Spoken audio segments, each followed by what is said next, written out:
The statement of purpose, perhaps the single most important document and piece of paper in your entire application.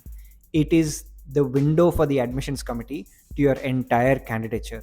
Now, statements of purpose are extremely personal. There is no one size fits all formula for what a good statement of purpose is. But there are three essential elements without which any statement of purpose is going to be ineffective. So, no matter how beautifully you write your statement of purpose, if these three elements that I'm going to cover in this video are missing, then your statement of purpose is simply not good enough. I am Srikar Sanappa Reddy, the co-founder of Gradvine, and over the last 7 years, 98% of Gradvine students have made it to a top 50 university for their program, and all their statements of purpose had these three elements. So let's jump straight in. Element number one. Well, it is your purpose. It is a statement of purpose after all. Therefore, your goal and purpose has to be there. Pretty obvious, right? Here's what's not so obvious. Your goal has to be made clear in two ways. Number one, it has to be clear in terms of the function or the job role that you want after the master's degree. And second, the domain, the sector that you want to work in. You cannot write generically that you want to become an entrepreneur or you want to leverage AI and coding or something of that sort. SOPs are extremely technical documents and your goals have to be technically correct and specific. Some good examples of goals are: I want to be a product manager in fintech platforms, democratizing the way investing is done across different economic sectors. Now, you might be looking at a very different degree and different goals, but the idea is the specificity in terms of function and domain has to be absolutely clear.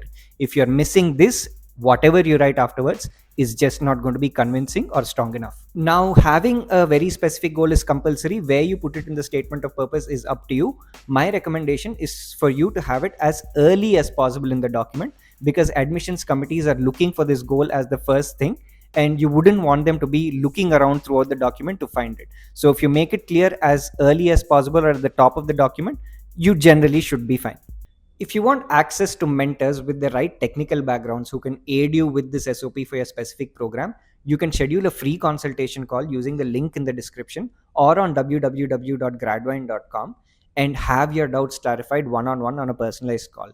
Additionally, if you want brainstorming sessions on SOPs, we also have a WhatsApp community where thousands of students at this point in time are discussing their SOPs. So join the community and, more importantly, schedule your free consultation calls. All right, element number one, your goal is out of the way. It's been made clear. The admissions committee is happy. What is element number two?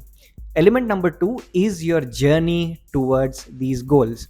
How do you convey your journey? It is through your projects, through your internships, through your work experience. I often have students asking me, how many projects should I put in? Or should I write more about projects from college or more projects from work? Should I focus on extracurricular activities as opposed to more technical stuff? Well, there is no clear answer to this because it is about writing about your journey towards your goals. Therefore, you have to write about the projects and the body of work that is relevant to the goal that you mentioned. It is also important that you show how you've grown through this journey, stating that based on each experience, what you learned about your skill set and how you discovered your passion and desire to pursue the goal that you've made clear with element number one. Element number three is the most important. You have to attend Gradvine's SOP Masterclass.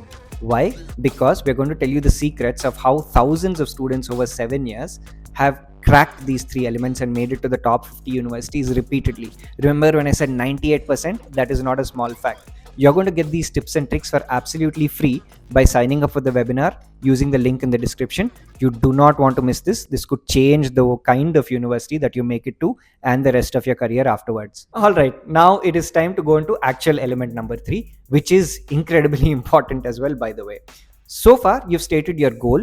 You've stated through your projects and internships how your goal came to be and how you've picked up skills in order for you to achieve your goal.